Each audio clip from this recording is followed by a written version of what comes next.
Bom dia, meu irmão, minha irmã. Novamente é um prazer estar com vocês e nessa manhã de terça-feira eu queria estudar um pouco mais dos ensinos da Palavra de Deus. E para isso eu vou ter dois dispositivos: a Bíblia, né, que é o manual da nossa fé, e a revista de Tiago, A Fé em Ação, da editora cristã evangélica para as nossas vidas. E nesse estudo eu vou dividir a lição 2 em 3 estudos, sendo um hoje, um amanhã, na quarta, e o fechamento na quinta-feira. E eu queria que você tivesse voltado para esse ensino, parasse para ouvir e refletir como você tem agido, como você tem passado pelos momentos de provação. O tema da lição é o valor das provações. O valor que essa provação tem na minha e na sua vida.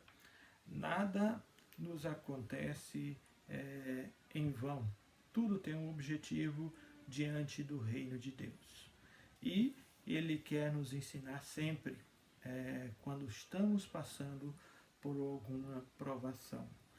E o texto indicado pelo autor da revista é Tiago 1, do versículo 2 ao versículo 8. Mas eu queria pausadamente falar de cada versículo, de cada ponto dessa lição que está sendo nos indicado. E o primeiro ponto vai falar do imperativo das provações. O porquê, né?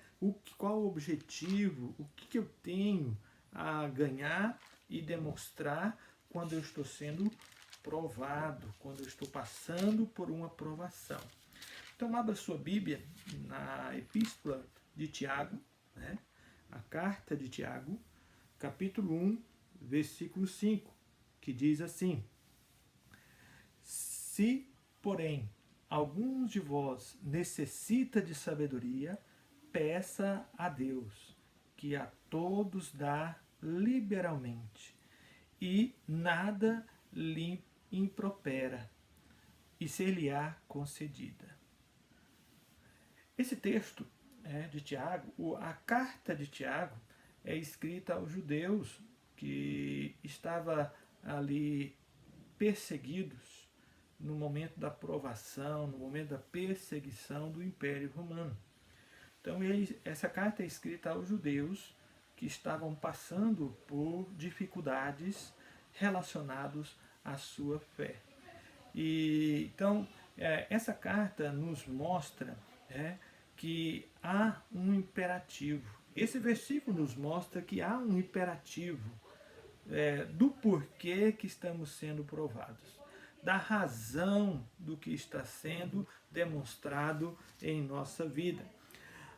Eu queria ler a introdução dessa lição, que nos fala o seguinte: as fontes que promovem a provação são muitas e variadas. E as provações podem vir de Deus, né? Deus pode querer nos provar, como foi no caso de Abraão, em Gênesis 22, na questão de Isaac sendo oferecido a Deus. Deus provou Abraão para oferecer Isaac como sacrifício, mas Deus não deixou que ele matasse o seu filho. Então Deus provou até que ponto Isaac estava ocupando na vida de Abraão a sua posição.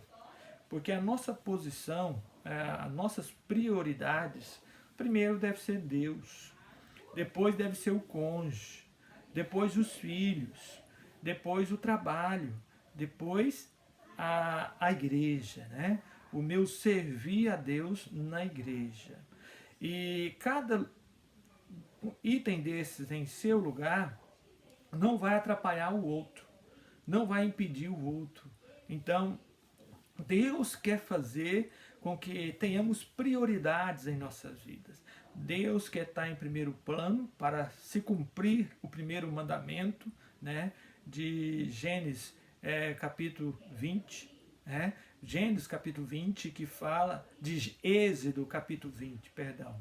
Êxodo capítulo 20, que fala das nossas prioridades. Amarás ao Senhor teu Deus de todo o teu coração, de toda a tua alma e de toda a sua força. E então Deus tem que estar em primeiro plano na nossa vida. E por isso que a aprovação de Abraão veio de Deus. Mas também tem a aprovação vinda de Satanás. Satanás, ele tem, com a permissão de Deus, poder para nos provar. Deus permitindo, ele tem poder. Foi isso no caso de Jó. Jó foi provado, né? Ele foi provado e uma dura prova que Jó passou, onde ele foi provado na sua família, foi provado nos seus bens, e ele foi provado no seu casamento. Então Jó foi provado, e essa provação veio com a permissão de Deus por intermédio de Satanás. Mas também podemos ser provados por pessoas próximas a nós, pessoas que estão ao nosso redor, que está perto de nós, que às vezes mora no mesmo teto, ou pertence à mesma família, ou à mesma igreja. Então, pessoas que estão à nossa volta, como foi no caso de José. Os irmãos de José o perseguiram, o prenderam e o venderam como escravos aos midianitas, que o levaram ali ao Egito, e o Egito ele foi vendido como escravo do comandante de Potifar. Então, ele foi vendido a Potifar. E ali ele serviu como escravo, aquele comandante do exército egípcio. E também nós podemos ser provados por diversos segmentos, né, destacados nos planos religiosos, né? Podemos ser provados na questão da religiosidade, podemos ser provados no âmbito político, né? Podemos ser provados no âmbito social, né, da sociedade, e podemos ser provados no âmbito econômico. Deus pode permitir, ou Deus pode provar, ou permitir Satanás nos provar, ou permitir pessoas perto de nós, nesse âmbito, né, nesses âmbitos, nos provarem. Mas para que, né, Deus, às vezes, ele permite a gente passar por essa provação? E aí o autor vai dizer aqui que, a seguir, apresentaremos 3 itens relacionados ao ensino de Tiago, que dizem respeito ao valor das provações, as quais necessariamente temos que responder. Então, o valor dessa provação, os valores que a aprovação produz em nós. E o primeiro valor está aqui, como ele destaca, no imperativo nas provações. Então é o valor imperativo. O que é ordem? O que é dever que eu tenho que demonstrar quando estou sendo provado, quando estou sendo testado, quando eu estou passando por essa dificuldade vinda de Deus, permitida por Deus através do inimigo, ou permitida por Deus através de pessoas que estão ao nosso redor. Então, há um imperativo nessas provações. Tiago 1,5 vai nos mostrar que se faltar sabedoria no momento da prova, no momento que eu estou enfrentando, aqui ele vai dizer: se, porém, alguns de vós necessita de sabedoria, peça a Deus, que a todos dá liberalmente, e nada lhes impropera, e ser-lhe-á concedida. Então devemos pedir a Deus, né, o porquê, o que Ele quer, e o que Deus quer é nos dar sabedoria. E nos dando sabedoria, nós vamos entender o porquê. O autor vai dizer aqui que até o momento que ele escreveu, ele não chegou e não chegou a ele nenhuma pessoa pulando e contente, cheio de contentamentos e brados de alegria, porque está passando por alguma aprovação, né? Passando por alguma aprovação. E qual a nossa tendência quando nós estamos sendo provados? Primeiro é murmurar, segundo é queixar e terceiro é saber o porquê, né? Então a nossa tendência é essa. Mas Tiago vai nos mostrar aqui, a palavra de Deus vai nos incentivar a ter e a buscar nele sabedoria para quando estamos passando por essa prova. Sabedoria que ele coloca aqui 3 personagens que demonstrou essa sabedoria. E a palavra de Tiago 1:2, que vai dizer que devemos passar, né? Meus irmãos, tende por motivo de toda alegria o passardes por várias provações. Então, o passar aqui por várias provações é no sentido de transbordar, de pular de alegria, porque está sendo provado. Mas como eu vou ver essa maneira sendo trazida para a nossa vida? Ele vai usar 3 personagens bíblicos. O primeiro personagem é Abacuque. Em Abacuque 3, 17 a 19, nós vamos ver que Abacuque, ele teve no coração de louvar a Deus em meio à prova. Ele teve no coração a sua intenção, principalmente no versículo 18 do capítulo 3, ele demonstra ali que revela o segredo do profeta. O motivo da sua alegria estava fixado em Deus. Então, Deus deu a Abacuque sabedoria. E Abacuque entendeu e fez com que as suas palavras se expressasse essa alegria, esse louvor, que Deus estava presente com ele em meio a essa provação, em meio a essa luta. Então Abacuque louvou ao Senhor em meio à prova. Nós vamos ver também Paulo. Paulo é o segundo personagem que ele apresenta aqui, né? Ele é o segundo personagem. E Paulo, que ele mostra que quando ele foi muito provado, ele passou por várias provas, por várias lutas, e aí ele vai dizer: sim, deveras, considero tudo como perda, por causa da sublimidade do conhecimento de Cristo Jesus, meu Senhor, por amor do qual perdi todas as coisas e as considero como refúgio para conseguir Cristo. Filipenses 3, versículo 8. Então Paulo diz que ele refugava tudo aquilo que o prendia, ele refugou, ele colocou Cristo no seu lugar primordial, que era o primeiro plano da sua vida. E ele colocou ali Cristo como o lugar central, ele colocou Cristo no lugar central de sua vida.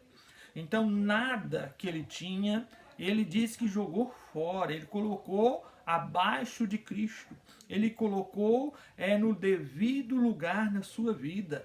Ele teve essa disciplina que Deus o ajudou a ter, de colocar Cristo no lugar central de sua vida e as demais coisas nos lugares que a elas devem estar. Então, ele teve essa experiência. Aí ele mostra aqui que demonstrou em seu ministério que realizava a missão para a qual foi chamado com muita alegria, como um presente que recebera do Senhor, e não como um fardo a ser suportado, apesar das provações que lhes sobrevinham. Então Paulo entendia que essa alegria, por estar passando por essa provação, vinha de Deus. Essa alegria essa alegria que ele demonstrava que estava sendo provado não como um fardo pesado, mas ele era provado como uma pessoa que demonstrava uma vida de alegria. Abacuque demonstrou louvor quando estava sendo provado. E Paulo demonstrou alegria ao ser provado. Então ele mostra com clareza, Em Filipenses 4:11, Paulo vai dizer: digo isto não por causa da pobreza, porque aprendi a viver contente em toda e qualquer situação. Então Paulo entendeu que em todo momento da sua vida ele soube demonstrar essa alegria, ele soube demonstrar essa essência que somente Cristo pode produzir em nós através de uma vida de sabedoria nele. Então, a sabedoria, o imperativo das provações, quer produzir em nós louvor, como foi em Abacuque, quer produzir em nós alegria, como foi na vida do apóstolo Paulo. E nós podemos ver o terceiro personagem que o autor coloca aqui, Jesus. Então, homem de dores, aqui sabe o que é padecer. Então, Jesus ele veio para cumprir as Escrituras. E as Escrituras de Isaías 53 e outras no Antigo Testamento. E esse texto, por exemplo, era profetizado por Isaías, Deus revelando a ele a vida e o ministério de Jesus. E Jesus, ele sofreu rejeição. Ele padeceu por fazer a vontade de Deus. Foi perseguido e desprezado, mas não perdeu a doçura em meio às lutas. As provações não deixaram Jesus amargurado. Continuava sereno, mesmo tendo uma agenda apertada. Atraía as crianças e lhes dispensava atenção. Apesar das dificuldades, contemplava e ensinou os seus discípulos a contemplar os lírios do campo e as aves do céu. Então Jesus ele demonstrou em sua vida, quando ele estava sendo provado no seu ministério, ele demonstrou a satisfação. O profeta Abacuque demonstrou louvor, o apóstolo Paulo demonstrou alegria, né? E o próprio Senhor Jesus, ele demonstrou satisfação, né? Satisfação. Ele passou por momentos na sua prova, quando ele foi traído pelo preço de um escravo, trocado por um homicida e crucificado como um malfeitor, senhor das suas emoções e fiel guerreiro contra o ódio e a amargura. Jesus optou pelo amor em vez do ódio. Mesmo crucificado, sofrendo as mais terríveis dores, não lhe faltou ternura para transmitir graça e perdão àqueles que lhe causavam males. Seguindo os passos do nosso Mestre, quando temos alegria, serenidade e ternura nas provações. Então Jesus demonstrou alegria, Jesus demonstrou serenidade e Jesus mostrou ternura nas provações. O profeta Abacuque demonstrou louvor. O apóstolo Paulo demonstrou alegria. E o Senhor Jesus, ele demonstrou ali serenidade, ele demonstrou ternura em suas provações e ele demonstrou alegria. Então, Jesus demonstrou alegria, serenidade e ternura nas suas provações. E, para terminar, como você tem demonstrado nas suas provações este imperativo? Você tem agido por conta própria ou você tem agido por conta do autor e consumador da sua fé, Jesus Cristo? Se você tem agido por sua conta própria, você tem errado. Mas se você tem agido pela essência do Espírito de Deus que está em você quando recebeu a Cristo, você vai agir lutando contra a sua vontade, lutando contra o seu desejo, lutando contra o seu querer, né? Então você vai lutar contra si mesmo e vai lutar contra as investidas do inimigo, falando para nós vivemos uma vida de murmuração, vivemos uma vida de revolta e vivemos uma vida de caluniamento. Vamos caluniar, vamos murmurar, vamos blasfemar contra o nosso Senhor. Mas se nós vivemos buscando essa sabedoria na hora da aprovação em Jesus, que habita em nós através do Espírito Santo, ele vai nos dar alegria, ele vai nos dar ternura e ele vai nos dar serenidade em meio às provações. Então busque no Senhor, esteja no Senhor. Ele tem muito a realizar em sua vida. Ele tem muito a fazer em sua vida. Eu queria orar com você. Pai, ajude, ó Deus, a minha vida, ajude, ó Deus, a vida de cada irmão, de cada irmã, de cada amigo, quando estão passando por provações, ó Deus, eles venham demonstrar, ó Deus, sabedoria vinda de Ti. Essa sabedoria, ó Deus, que o Espírito Santo que habita em nós quer nos conceder. E, ó Deus, que nós venhamos, ó Deus, buscar essa sabedoria no Senhor, para produzir em nós, em meio às provações, uma vida de alegria, uma vida de serenidade e uma vida, ó Deus, de ternura ao passar por essas provações. Que o Senhor Deus nos ajude, esteja com cada um e supre a necessidade de cada um, oferecendo ao Senhor toda a forma. Que nós não venhamos buscar ao Senhor somente quando estamos sendo provados, mas que nós venhamos viver, ó Deus, contente, como o apóstolo Paulo nos ensinou, viver contente em toda e qualquer situação. Quando ele nos ensinou em Filipenses 4, versículo 11. Senhor, que nós venhamos viver contente. Nos dê, ó Deus, esse contentamento de estarmos, ó Deus, vivendo uma vida provada. E essa vida sendo provada para ser aprovada diante do Senhor e diante das pessoas que nos conhecem. Que o Senhor esteja assim com a nossa história, no nome de Jesus. Amém. Que Deus abençoe sua vida e até amanhã, na segunda parte desse ensinamento. Que Deus te abençoe.